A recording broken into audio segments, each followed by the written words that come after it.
बोला पुंडलिक वरदे हरी विठ्ठल. श्री ज्ञानदेव तुकाराम. पंढरीनाथ भगवान की जय. माऊली ज्ञानेश्वर महाराज की जय. जगद्गुरु तुकाराम महाराज की जय. ज्ञानेश्वरीचा अध्याय 13 म्हणजेच प्रकृती पुरुष विवेक योग या 13व्या अध्यायाचं आपण वाचन आणि निरूपण करत आहोत. कालपर्यंत आपण 23 भाग पाहिलेले आहेत. आज आपण 24वा भाग पाहणार आहोत. कालपर्यंत आपण 625 ओव्या पाहिलेल्या आहेत. आज त्या पुढचा भाग पाहणार आहोत. पुढे जाण्याच्या अगोदर पाठीमागं काय झालेलं आहे थोडक्यात त्याचा घोषवारा घेऊयात आणि मग पुढे जाऊयात. तर हा प्रकृती पुरुष विवेक योग किंवा यालाच क्षेत्रज्ञ विभाग योग असंही म्हणतात. हे अध्यायाची सुरुवात करताना ज्ञानेश्वर माऊली आपले जे गुरु निवृत्तीनाथ यांचं स्मरण करून त्यांची आज्ञा घेऊन या अध्यायाची सुरुवात करतात. अध्यायाच्या सुरुवातीलाच भगवान श्रीकृष्ण आणि अर्जुन यांच्यामध्ये संवाद चालू आहे. संवादामध्ये सुरुवातीलाच भगवान श्रीकृष्ण अर्जुनास असं सांगतात की हे जे शरीर आहे हे शरीर याला क्षेत्र असं म्हणतात आणि हे जो जाणतो त्याला क्षेत्रज्ञ असं म्हणतात. त्यानंतर भगवंत अर्जुनास म्हणतात की सर्व क्षेत्रांमध्ये जो क्षेत्रज्ञ तो मीच आहे हे जाण. म्हणजे सर्वत्र भगवंत आहेत. सगळ्या शरीरामध्ये जे आहेत ते भगवंत आहेत. कणाकणात मनामनात सगळीकडे जे ठाव आहे ते भगवंत आहेत. आता यानंतर हे जे क्षेत्र आहे म्हणजे हे जे शरीर आहे याच्यावर सत्ता कोणाची आहे असा विषय येतो. तर त्या संदर्भात जे कर्मवादी आहेत, जे सांख्यमतवादी आहेत, नंतर जे संकल्पवादी आहेत, त्यानंतर जे कालवादी आहेत किंवा स्वभाववादी आहेत, हे आपापल्या परीनं हे शरीर कोणाचं आहे किंवा हे क्षेत्र याच्यावर सत्ता कोणाची आहे याचं वर्णन करतात, याच्यावर भाष्य करतात, आपापली थेअरी सांगतात. परंतु नेमकं यातून काहीच निघत नाही. म्हणजे कुणाचीच थेअरी कामाला येत नाही. त्यानंतर भगवान श्रीकृष्ण अर्जुनास म्हणतात की हे जे क्षेत्र आहे म्हणजे हे जे शरीर आहे हे म्हणजे काय आहे, क्षेत्र म्हणजे काय हे मी तुला सांगतो. त्यासाठी भगवंत त्याला सांगतात की हे जे क्षेत्र आहे हे जे शरीर आहे हे 36 तत्वांपासून बनलेलं आहे. 5 पंचेंद्रिय, 5 ज्ञानेंद्रिय आणि इतर काही तत्व, या सर्व तत्वांपासून जे बनतं त्याला शरीर किंवा क्षेत्र असं म्हणतात.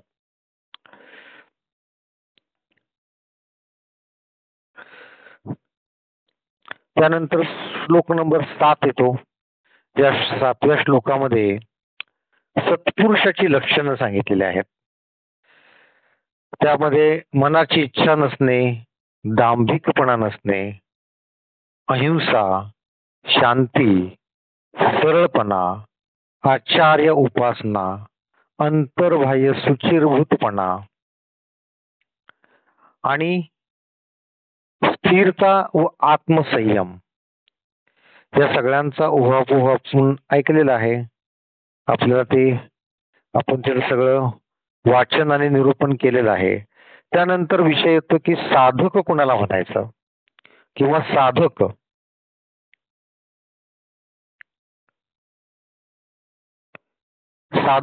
उत्तम साधक बनण्यासाठी त्याची लक्षणं काय असावीत, तर त्याची विषयांचे विषयी विरक्ती असायला पाहिजे. त्याच्या मनात अजिबात अहंकार नसावा. अहंकार असेल तर ज्ञान तिथं येत नाही. अहंकाराची जागा मोकळी झाल्यानंतर जे येतं त्याला ज्ञान असं म्हणतात. आणि जन्म, मृत्यू, वृद्धपणा आणि शरीर व्यवस्था यांचे ठिकाणी दोष दृष्टीने जो पाहतो तो उत्तम साधक होतो आणि त्याला ज्ञानाची प्राप्ती होते. त्यानंतर आपण श्लोक नंबर 11 हे पाहत होतो आणि या श्लोक नंबर 11च आपण कालच्यापासून निरूपण आपण चालू केलेलं आहे. त्याच्या अगोदर जो श्लोक नंबर 10 आहे त्यात काय आले आपण लक्षात घेऊयात की जे ज्ञान संपन्न पुरुष आहे याची काही लक्षणं सांगितलेली आहेत. ज्ञान संपन्न पुरुष कुणाला म्हणायचं, तो कसा असतो, त्याची लक्षणं, त्याची अलौकिक लक्षणं यात आलेली आहेत. त्यात काय आले बघा, सर्वत्र उदासीनता, पुत्र, स्त्री, गृह इत्यादिकांच्या ठिकाणी पूर्ण अनासक्ती. पुत्र म्हणजे मुलगा, स्त्री म्हणजे बायको, गृह म्हणजे घर, या सगळ्यांच्या ठिकाणी संपूर्णपणे अनासक्ती म्हणजे आसक्तीच नाही, प्रेम नाहीये. याच्या कुणाच्यासाठी त्याचं प्रेम नसतं. असा जो असतो तो ज्ञान संपन्न पुरुष. म्हणजे असा पुरुषच या मोहपाशातून, संसाराच्या मोहपाशातून, बायकोच्या मोहपाशातून, पुत्र मोहातून बाहेर पडतो आणि भगवंताची आराधना करतो. म्हणजेच त्याला ज्ञानी पुरुष असं म्हणायचं. आणि जो या सगळ्या पाशांमध्ये जो अडकतो तो अज्ञानी पुरुष.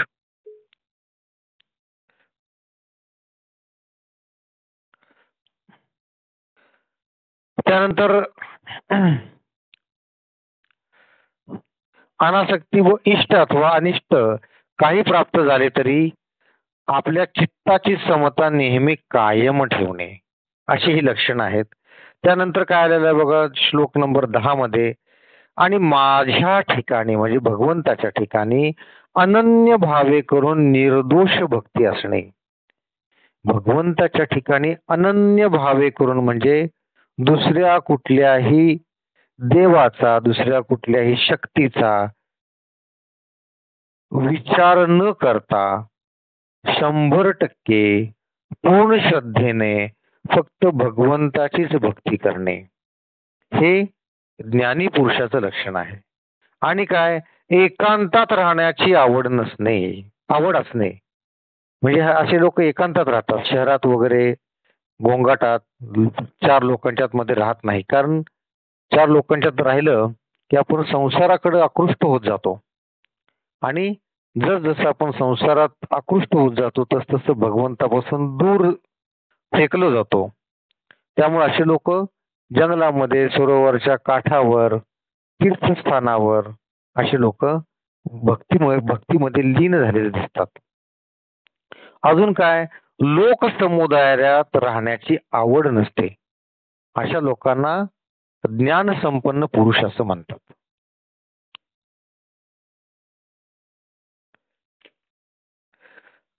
आता त्यानंतर श्लोक नंबर 11 आला होता, त्याच्यात अजूनही ज्ञान संपन्न पुरुषाचे लक्षण आले आहेत. काय तर अध्यात्म ज्ञानात निमग्न असणे, परमार्थिक ज्ञानाचा साक्षात्कार होणे, ही लक्षणे ज्ञान प्राप्ती करून देणारी आहेत. म्हणून यांना ज्ञान असे म्हटलेलं आहे. आणि याहूनही जे उलट ते अज्ञान होय. म्हणजे या श्लोकामध्ये आपल्याला ज्ञान काय आहे ते सांगितलेलं आहे. आणि याच्यापेक्षा जे विरुद्ध असतं, ज्ञानाचा विरुद्ध शब्द अज्ञान, त्यामुळे जे याच्या विरुद्ध आहे ते अज्ञान असं सांगितलेलं आहे. आता कालच्या भागात आपण काय पाहिलेलं आहे ते अजून थोडक्यात आपण लक्षात घेऊ की परमात्मा म्हणून जी एक वस्तू आहे ती ज्या ज्ञानाने दिसते, त्या एका ज्ञानाशिवाय संसार व स्वर्ग ज्या ज्ञानापासून प्राप्त होतात ते अज्ञान आहे असे ज्याच्या मनाने पक्के केलेले आहे तो स्वर्गास जाण्याची इच्छा सोडून देतो, संसाराविषयी कंटाळा करतो व अध्यात्म ज्ञानाच्या ठिकाणी भाव धरून मन लावतो.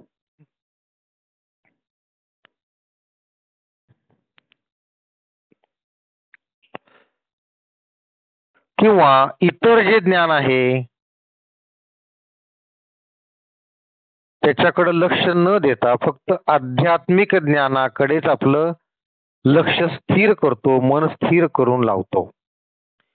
आणि असा निश्चय करून ज्याप्रमाणे आकाशात ध्रुव नक्षत्र जसं असतं जे हलत नाही, त्याप्रमाणे हा स्थिर होऊन अध्यात्म ज्ञानाकडेच आपलं संपूर्ण लक्ष लावतो. आता याचा फायदा काय होतो बघा.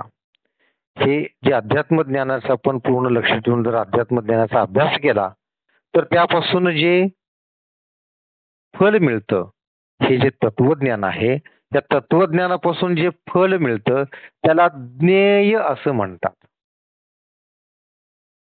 त्याला ज्ञेय असं म्हणतात. आता हे ज्ञेय म्हणजे काय आहे? त्या ज्ञेयाविषयी भगवान श्रीकृष्णाने जे पुढे भाष्य केलेलं आहे त्याचं भाषांतर ज्ञानेश्वर माऊलीने केलेलं आहे, ते आपण आज पाहणार आहोत.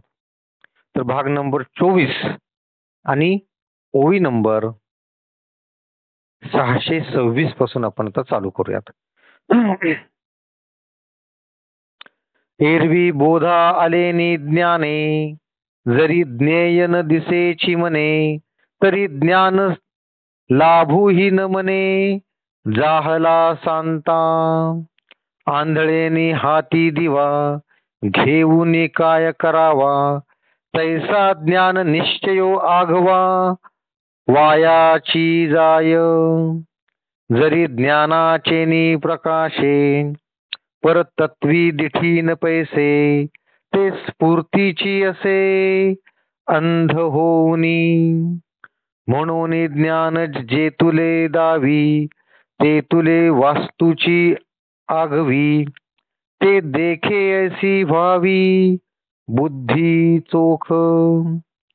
या लागी ज्ञाने निर्दोखे, दाविले ज्ञेय देखे, तैसे नि उन्मेखे आथिला जो. जेवढी ज्ञानाची बुद्धी, तेवढी जयाची मती. जयाची बुद्धी, तो ज्ञान हे शब्दी, करणे न लगे. एरवी ज्ञानाचा लाभ झाल्यावर, आता ह्याच्या अगोदर आपण थोडस कालचं एक वाक्य घेऊयात, म्हणजे याची आपल्याला बरोबर लिंक लागेल. तर हे जे ज्ञान आहे, हे जे तत्वज्ञान आहे, हे जे अध्यात्म ज्ञान आहे, त्या अध्यात्म ज्ञानाच्या तत्वज्ञानापासून जे एक फल प्राप्त होते त्याला ज्ञेय असं म्हणतात. हे आपण काल इथपर्यंत आलो होतो. त्यावर तो आपली पूर्ण दृष्टी ठेवतो. कोण? जो ज्ञानी पुरुष आहे तो. ज्याला ज्ञानी पुरुष म्हणायचं, तो हे जे ज्ञेय आहे त्याच्यावर कायम आपली संपूर्ण दृष्टी ठेवून असतो. एरवी ज्ञानाचा लाभ झाल्यावर जर ज्ञेय हाती लागले नाही तर ज्ञानाचा लाभ होऊनही न झाल्याप्रमाणे आहे. बघा, आपण एखादं काम करतो किंवा आपल्याकडं आपली कामवाली बाई असते किंवा शेतात मजूर येतात. ते काय करतात? शेतात येतात, काम करतात आणि संध्याकाळी त्यांची मजुरी घेऊन निघून जातात. असा कोण आहे का हो की जो काम करतो पण मजुरी घेतच नाही, मजुरी मागतच नाही? असं कोणी आहे का? म्हणजे संपूर्ण लक्ष हे मजुरीवर असतं, म्हणजे केलेल्या कष्टाच्या फळाकडे त्याचं लक्ष असतं. तसंच आहे इथं.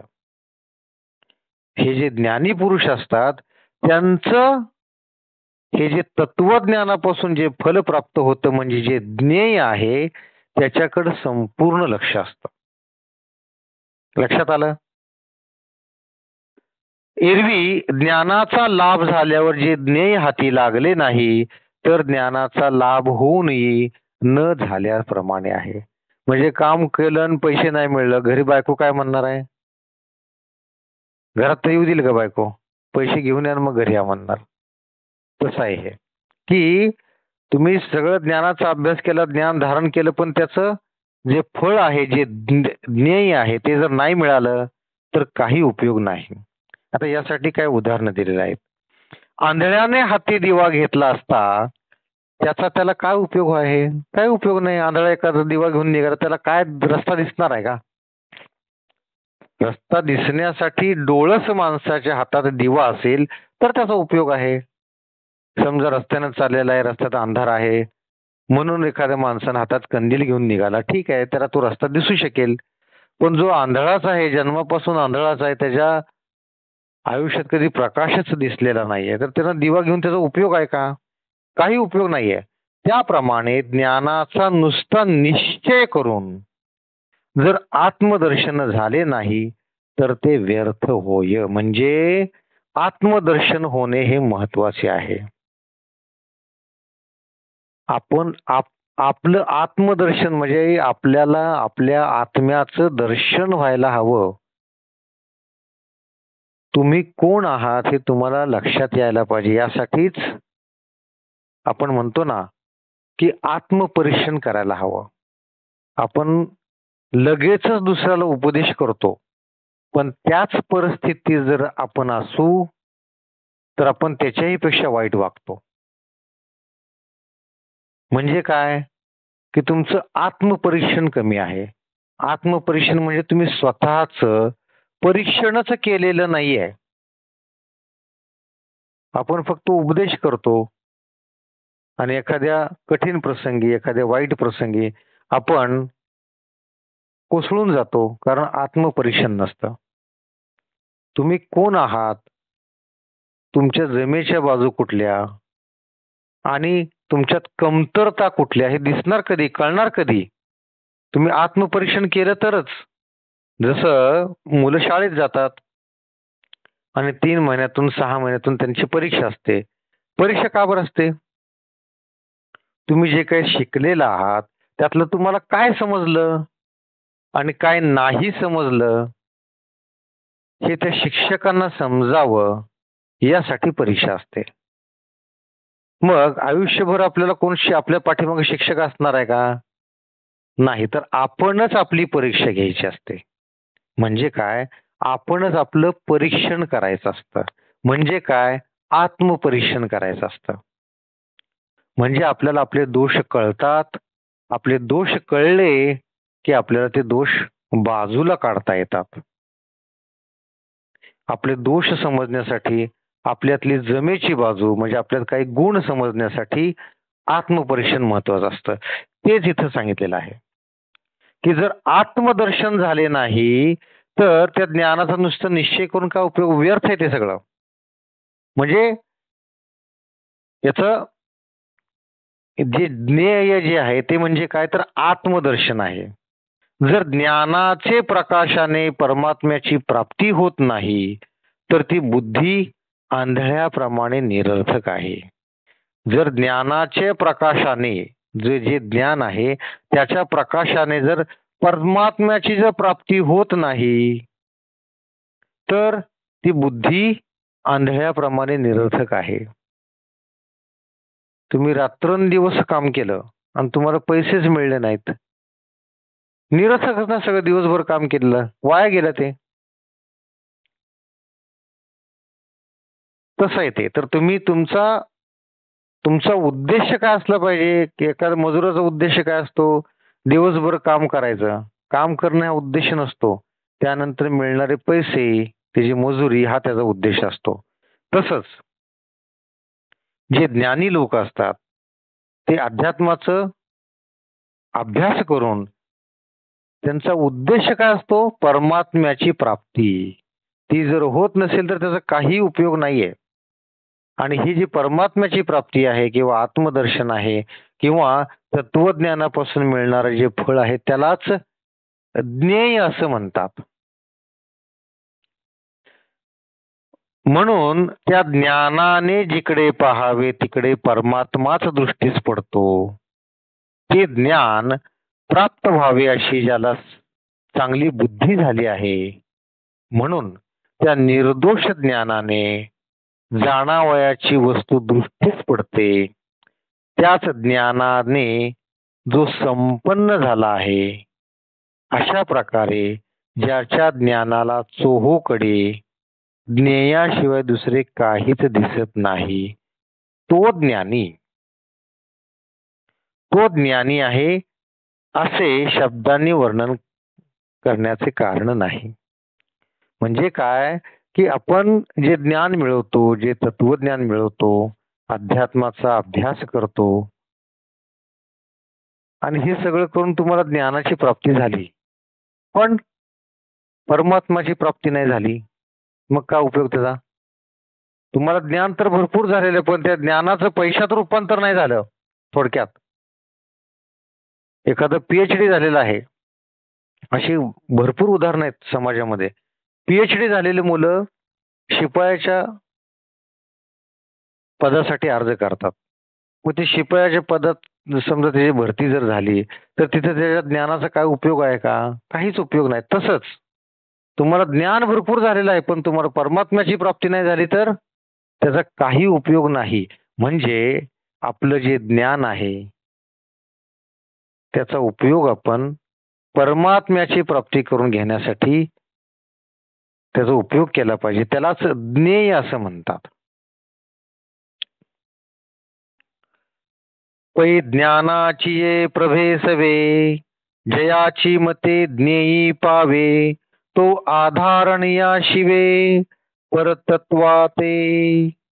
तोची ज्ञान हे बोलता, विस्मयो कवण पंडुसुता. काय सवितया ते सविता, म्हणावे असे. तव श्रोते म्हणती असो, न संगे तयाच्या अतिसो. ग्रंथोक्ती तेथ आडसो, घालिसी का. तुझा हाची आम्हा थोरू, वक्तृत्वाचा पाहुणेरू. जे ज्ञानाविशो फारू, निरोपिला. ज्यांची बुद्धी ज्ञानाच्या प्रकाशाबरोबर ज्ञेयास झोंबते, तो हातोहात परतत्वाची प्राप्ती करून घेतो. परतत्वाची म्हणजे परमात्म्याची. अर्जुना, तोच ज्ञानरूप आहे असं म्हटले असता त्यात आश्चर्य कोणते? ज्ञानरूप कोणाला म्हणायचं? तर हे सगळं करून जो परतत्वाची प्राप्ती करून घेतो, म्हणजेच परमात्म्याची प्राप्ती करून घेतो, त्यालाच ज्ञानरूप असं म्हटलं पाहिजे. हे पहा, सूर्याला सूर्य असंच म्हणावे लागते, बरोबर ना? आपण सूर्याला सूर्यच म्हणतो का सूर्याला चंद्र म्हणतो का सूर्याला चांदणी म्हणतो? नाही, सूर्याला सूर्यच असे म्हणावं लागते काय? तेव्हा श्रोते म्हणू लागले. आता आता श्रोते म्हणजे कोण? आपण. कोणाला म्हणतायत? ज्ञानेश्वर माऊलींना. काय म्हणतायत?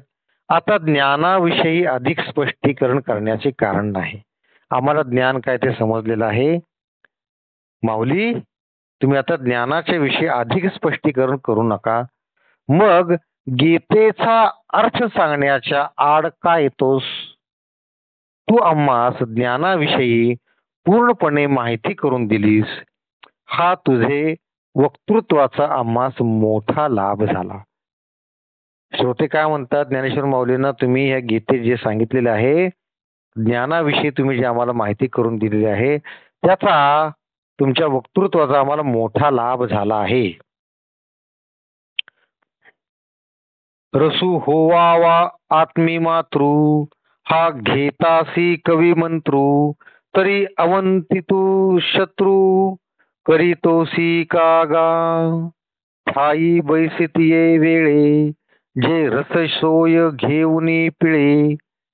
पियेचा येरू ओढवो मिळे, कोण्या अर्था. आघवांची विषयी भादी, परी साजवणी टेको नेदी. ते खुरखोडी नुसती, पोशी कवण. तैसी ज्ञानी मते न फाके, एर जलपती नेणो केतुके. परी ते असे निके, केले तुवा.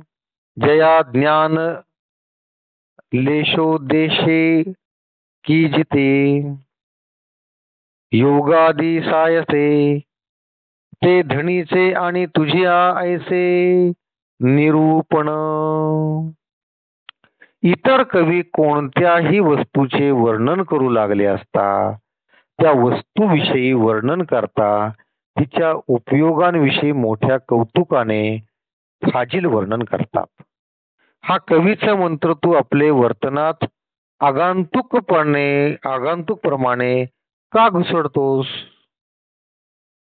एखाद्याने जेवायवास बोलवून व पाट रांगोळ्यांचा थाट करून मंडळी पानावर बसल्यावर जर तयार असलेले अन्न त्या ठिकाणावरून लांबवले तर त्याने बोलवल्या मंडळींचे आणखी कितीही आदरातिथ्य केले तरी त्याचा काय उपयोग? म्हणजे हे जे श्रोते आहेत हे ज्ञानेश्वर माऊलींना काय म्हणत आहेत की तुम्ही आता ज्ञानाचं वर्णन केलेलं आहे ते आम्हाला समजलं, ते पुरे झालं. ते सांगण्यासाठी काय काय उदाहरण दिलेलं बघा की एखाद्याला आपण जेवायच बोलवायचं, ताट बीट वाढायचं, ताटाच्या कडेने रांगोळ घालायची, पाठ घालायचा, पाठावर अगदी मऊ मऊ मखमलीचं बस्कर घालायचं आणि त्यांना म्हणायचं या या या बसा बसा बसा, पाणी द्यायचं आणि जे जेवण तयार केलेलं अन्न आहे ते पळवून घेऊन जायचं. असं जर केलं तर त्याचा किती अपमान होईल? ज्याला आपण जेवायला बोलवलं त्याचा किती अपमान होईल? मग ते ताट ठेवलं, त्या रांगोळी घातली, पाट ठेवला, त्याच्यावर मखमलीचं बस्कर घातलं, हे सगळं सोपस्कार केले, एवढं आदरातिथ्य केलं, त्याचा काय उपयोग आहे? जे मुख्य आहे जेवण ते जर आपण त्याला दिलं नाही तर त्याचा काहीच उपयोग नाही आहे. असं हे उदाहरण यात दिलेलं आहे. सर्व गुणांनी युक्त अशी जी गाय धार काढते वेळी कासेत हात घालू देत नाही व लाथा मारते तिला फुकट कोण बाळगील? दुसरं उदाहरण दिलंय. एखादी गाय आपण पाळतो, तिला खाऊ पिऊ भरपूर घालतो, का तर आपलं लक्ष दुधावर असतं आणि दूध काढायला गेले तर ती गाय लाथ मारते. अशा गायला कोण सांभाळेल का? किती दूध देणार चांगले देणार असेल त्याला कोण सांभाळणार आहे? तसंच त्याप्रमाणे ज्ञानाविषयी न बोलता इतर कवी हवे तेवढे वर्णन करतात, तसे तू न करता आम्हाला खऱ्या ज्ञानाची पूर्णपणे ओळख करून दिलीस. म्हणजे श्रोते काय म्हणतात ज्ञानेश्वर माऊलींना की तुम्ही फापट पसारा न मांडता तुम्ही आम्हाला ज्ञानाची अगदी उत्तम प्रकारे ओळख करून दिलेली आहे. ज्या ज्ञानाच्या थोड्या प्राप्ती करता लोक योगादी साधने मोठ्या कष्टाने करतात, ते ज्ञान तू उत्तम प्रकारे समजून सांगितल्यामुळे आमच्या मनाची तृप्ती झाली. श्रोते माऊलींना काय म्हणतात की तुम्ही जे ज्ञान, त्या ज्ञानाचं वर्णन करून जे आम्हाला सांगितलेलं आहे ते ऐकून आमच्या मनाची तृप्ती झाली, आम्ही तृप्त झालेलो आहोत. अमृताची सातवा कुडी लागो का अनुघडी सुखाच्या दिवस कोडी गणिज तू का पूर्णचंद्रे सी राती युग एक असोनी पाहाती तरी काय न पाहात हाती चकोरते तैसे ज्ञानाचे बोलणे आणि येणे रसाळपणे आता पुरे कोण म्हणे आकर्णिता आणि सभाग्यू पाहुणा ये सुभगाची वाढती होये ते सरो नेणे रससोये ऐसे आथी तैसा जाहला प्रसंगू जे ज्ञानी आम्हासी लागू आणि तुझही अनुरागू आथी तेथी. अमृताच्या दृष्टीने जरी सारखे सातरे लागले आणि त्याला कोणी कंटाळेल काय? परत अजून उदाहरण काय दिलं बघा की पहिलं उदाहरण काय दिलं की ज्या ज्ञानाच्या थोड्या प्राप्ती करता लोक योगादी साधने मोठ्या कष्टाने करतात, ते ज्ञान तू आम्हाला उत्तम प्रकारे सांगितले त्यामुळे आमच्या मनाची तृप्ती झाली. अमृताच्या दृष्टीने जरी सारखे सातरे लागले तरी त्याला कोणी कंटाळेल काय? तुम्हाला जर अमृत नेहमीच द्यायला लागले कोणी, तर त्याला कोणी कंटाळणार आहे का? अमृत आहे ते. त्याला नाही कोण म्हणणार नाहीये. व सुखाचे कोट्यावधी जरी दिवस गेले, तरी ते मोजत बसून कोणी त्याचा कंटाळा करेल काय? आपण घाबरतो कशाला? दुःखाला. सुखाला कोण घाबरणार आहे? येऊ दे म्हणणार, जेवढे यायचं तेवढे येऊ दे सुख. का सुखाचे दिवस कोण मोजेल? कधी एकदा हे सुखाचे दिवस जातात, कधी एकदा दुःखाचे दिवस येतात. असं नाही ना, सुखाचे दिवस येतील तेवढे चांगलेच असतात. पौर्णिमेच्या चंद्राप्रमाणे चांदण्याच्या एक युगभर जरी रात्री गेल्या, तरी चकोर पक्षी चंद्राकडे पाहण्यास कंटाळतील काय? आता चकोर पक्ष हे रात्री, चांदण्या रात्री किंवा चंद्र ज्यावेळेस असतो त्या चंद्राच्या प्रकाशामध्ये त्यांचा चारा खातात. म्हणजे जी वाळवी आहे ते त्यांचं मुख्य अन्न असतं, ते खातात. मग चंद्र जर कायमच जर त्यांच्या आयुष्यात राहिला, तर त्याला ते कंटाळणार आहेत का? नाही. त्यांना चंद्रच हवा असतो, मग ते त्याला कंटाळणार नाहीत. त्याप्रमाणे ज्ञानाविषयी तुझ्यासारखा रसाळ वर्णन करणारा भेटल्यावर ते ऐकण्याचा कोण कंटाळा करील? हा प्रश्न कोण विचारतायत? आपल्यासारखे श्रोते. कुणाला विचारतायत? ज्ञानेश्वर माऊलींना. काय म्हणतात? तुझ्यासारखा जो रसाळ वर्णन करणारा श्रोता जर आम्हाला भेटला आणि ज्ञानाविषयी जर माहिती सांगू लागला, तर कोण कंटाळा करेल का? नाही करणार. आणि श्रीमान पाहुण्याला चतुर वाढणारीण असल्यावर त्याला जेवण पुरेसे होणार नाही व तिलाही आपण केलेले पदार्थ संपू नये असे वाटेल. एखादा पाहुणा आला, चांगला मस्त छान छान पाहुणा आहे आणि चतुर आहे, श्रीमान पाहुणा आहे, म्हणजे कोणतरी मोठा पाहुणा आहे, तो आपल्या घरी आला आणि वाढणारी बाई सुद्धा अगदी आग्रह करून वाढत आहे, तर दोघंही एकमेकाला पूरक असतात. त्याचप्रमाणे आजचा हा प्रसंग आहे.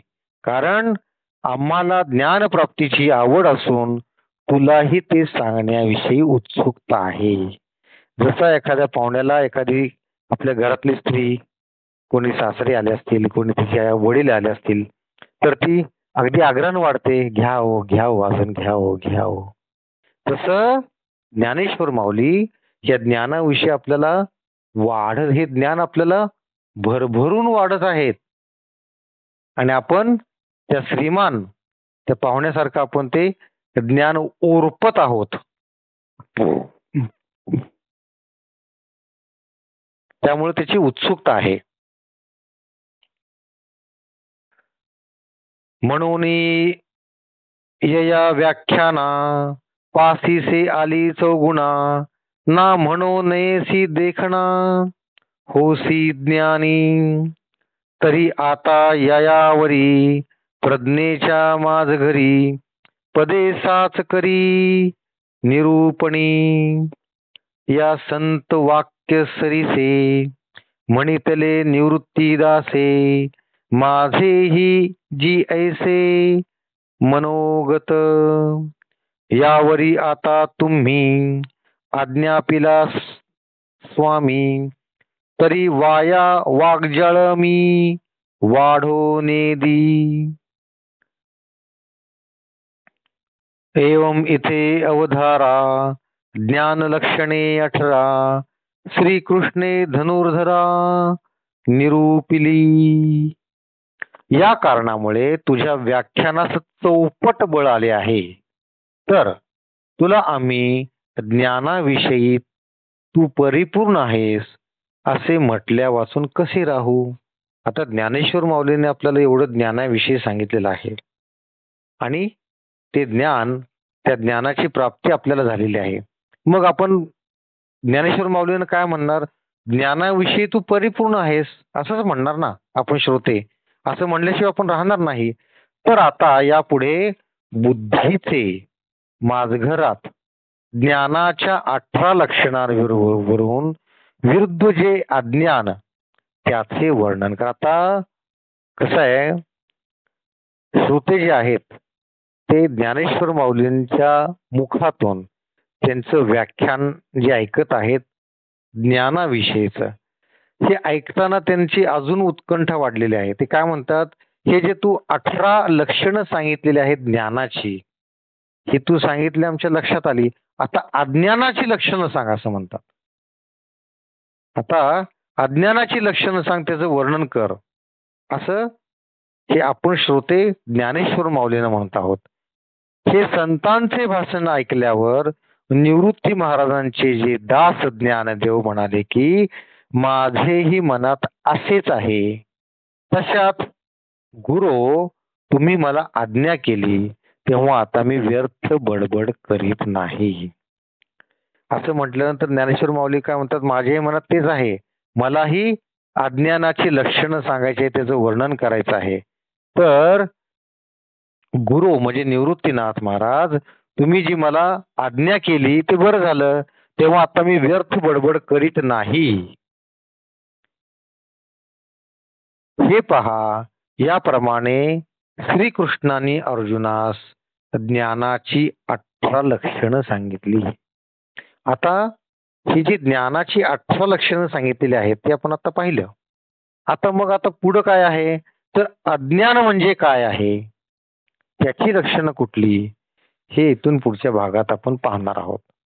तर तो भाग असणार आहे भाग नंबर 25. उद्या आपण भाग नंबर 25 पाहणार आहोत. त्याच्यामध्ये अज्ञानाची लक्षणं पाहणार आहोत. आतापर्यंत आपण काय पाहिलं, यात ज्ञानाची लक्षणं पाहिली.